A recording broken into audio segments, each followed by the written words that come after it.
It's a beautiful journey, a beautiful life to share. It's a testimony. It's a beautiful journey, a beautiful life to share. It's a testimony. It's important to be honest with yourself. You know what you want. The Bible says, how can the two people walk together unless they agree? Yes. We both don't like movies. It's a beautiful Honestly, I journey, don't find me and my wife. a beautiful life to share. It's a testimony. It's a beautiful journey, a beautiful life to share. It's a testimony. It takes wisdom to handle the issues that are around finance, especially as a couple. And if you want your marriage to work, you should not let money get in your head. Money is supposed to bring ease to your marriage and to both of you as a couple. So Yes. yeah, we will touch finance on its own season. Let's focus on the question Yes, number. number 4 is relatives and friends. With this one, I think most of us, we are taking it for granted, but it really has a huge impact. Definitely. If we don't. Definitely, because you need to know one thing.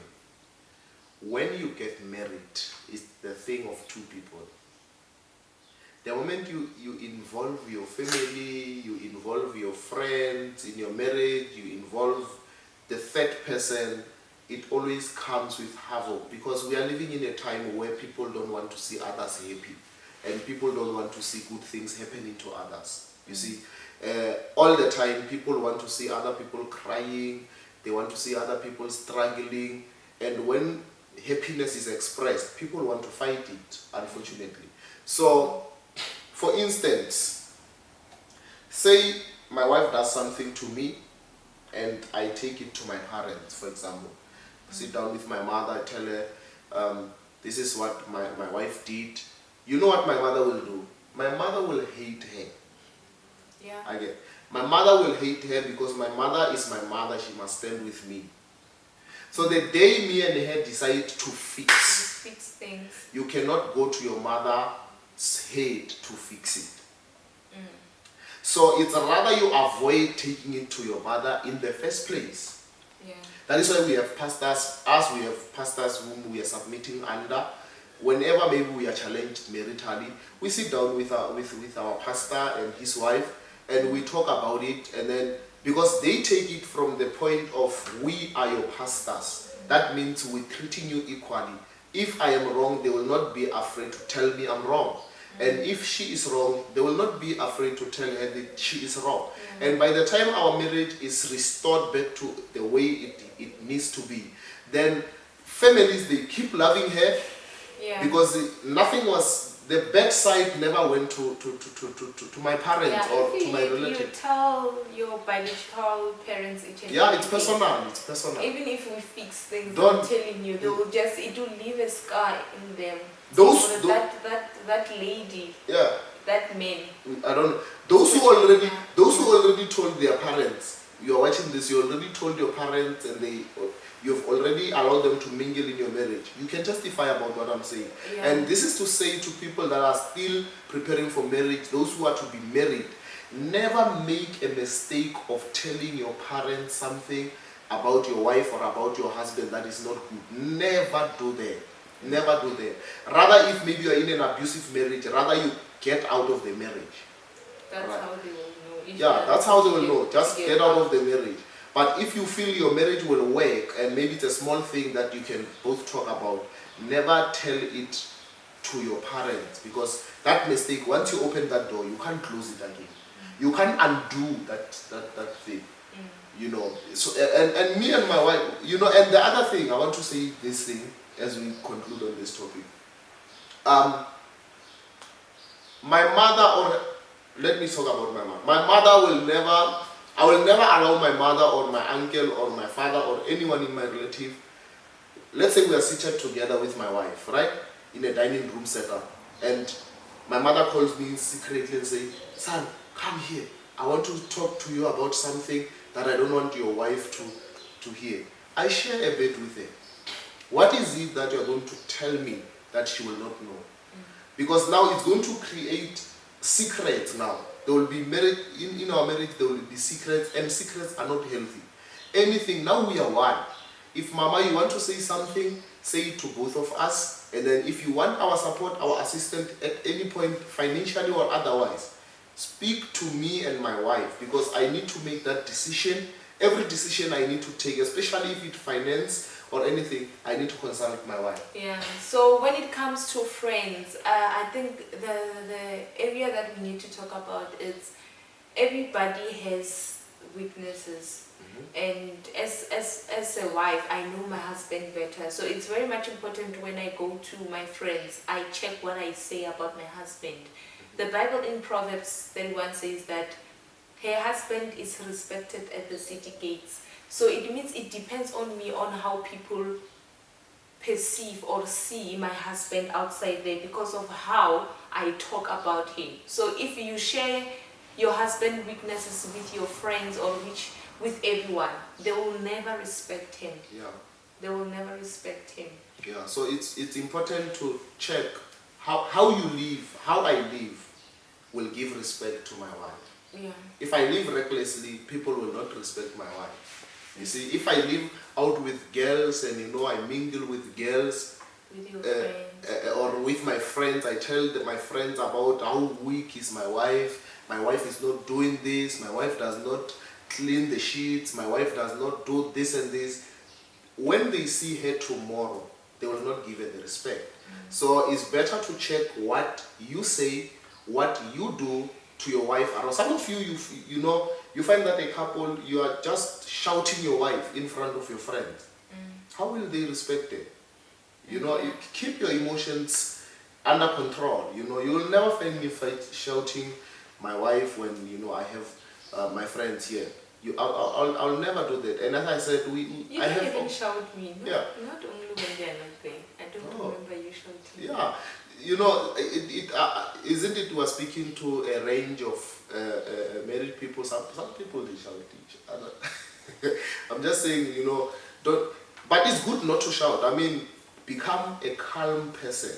Become a calm person. Know how to address issues. If you are an angry person, now I have a problem of anger.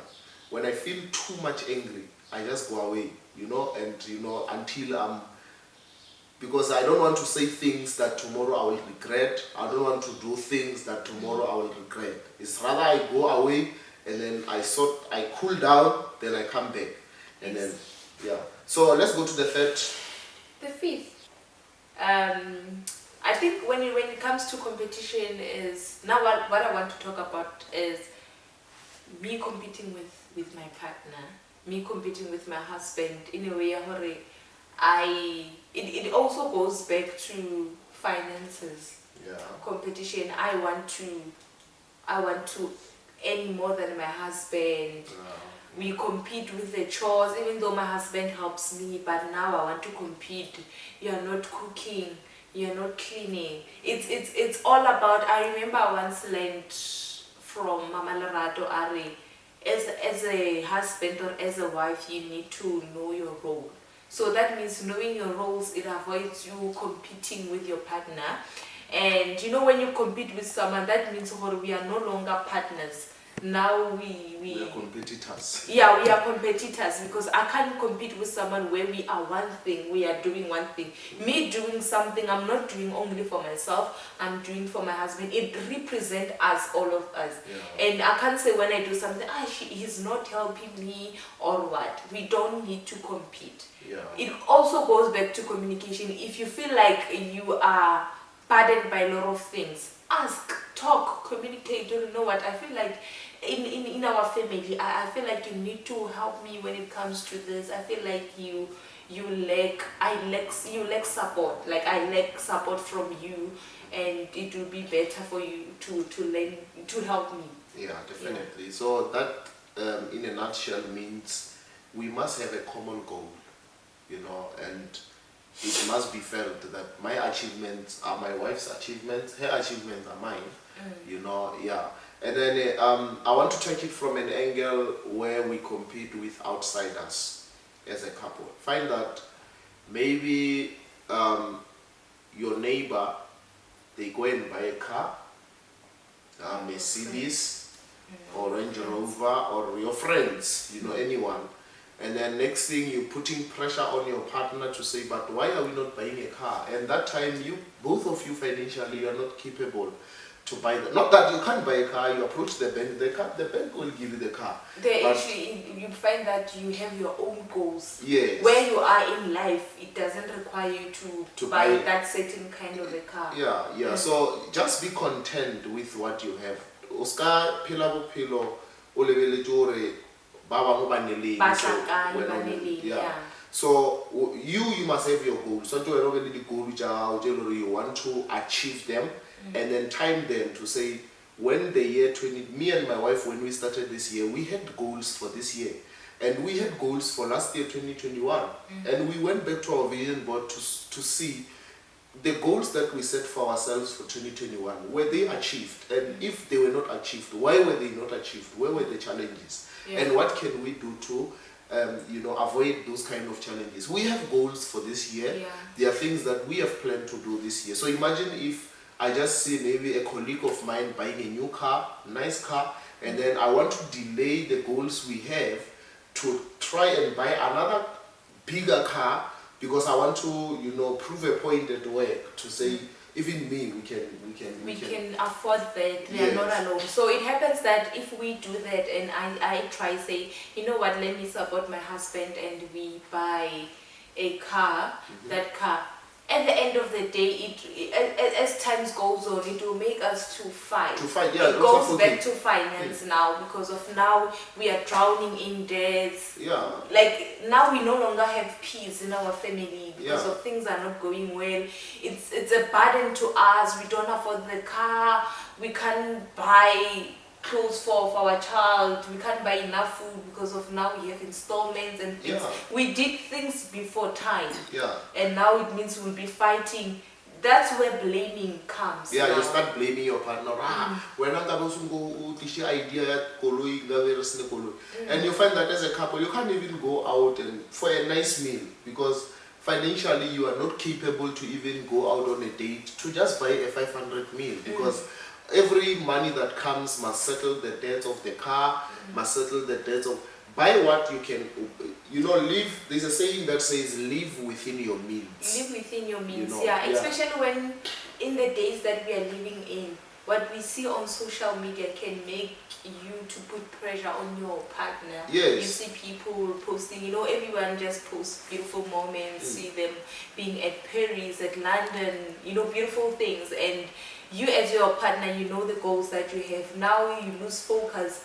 You are no longer living beyond your means because of now you also want to fit in. Yeah, and not everything on the social media is as real as it looks. People will not come out and tell you the challenges they face, the debts they are in, and the struggles they face along the way. So you need to be selective on what inspires you on social media so that you can take informed decisions, Don't just take a decision because you saw someone buying a new house on social media and then all of a sudden you also want to live that kind of a lifestyle. Take your time and grow with time. Yeah. And then let's touch the last one. Lack of respect. I can just put it like this. Husbands, they don't want to be disrespected. Men, they don't want to be disrespected. But what I love about it is that even the Bible encourages us to respect, submit, respect your husband as a wife. But also it comes to us as women, we also don't want to be disrespected. Yeah. So I guess we need to give respect to we need to respect each other as people. Yeah, in as much as you want to be respected, give respect. And on the issue of submission, it does not only come to women submitting to men, it also comes to men submitting to women. Because the Bible says submit to one another as a couple. So, there's this pride in men that, women must respect us. But on the other hand, ourselves, we do not give the respect to women. If I go out and mingle with ladies, do you know that cheating is disrespecting your partner? Yeah. When you are cheating your partner, you are disrespecting, because you are allowing another person to fill up the space that belongs to your partner, to your wife. Yeah. You know, and that is disrespect, because tomorrow when that same person sees your wife, they will never respect. They'll never respect her. So, in a nutshell, the respect that you expect is the respect that you should give. Yeah. And Miles Monroe, I love that. Miles Monroe says, women are incubators. Yeah. They bring back in abundance what you give to them. In other words, what you give to them, they bring it back more. Yeah. You give them a seed, that seed becomes a child. You know, you give them money, they turn your house into a home. So women, they are creative. You know, you can give them small resources and they make them big. So imagine if you're planting disrespect. You won't like it when it comes back. When it comes back to you. Yeah, when you give her respect, you will enjoy the food, because she will bring the respect in abundance. Yeah. You see that? I like So it's important to respect. I'm talking to men now. Respect. Learn to respect your wife. Learn to respect your partner. Beating your wife is lack of respect. You know, Shouting, why don't you? as a wife, shouting to your husband. And it's normal to disagree. It's normal to fight, but it does not give you a right to beat another person. Why, when you fight with your colleagues, why don't you beat them? If you are that powerful, you're only beating your wife because that's a point of weakness, because you feel you are superior than her. Yeah. Why at work, when you disagree with other colleagues, why don't you punch them?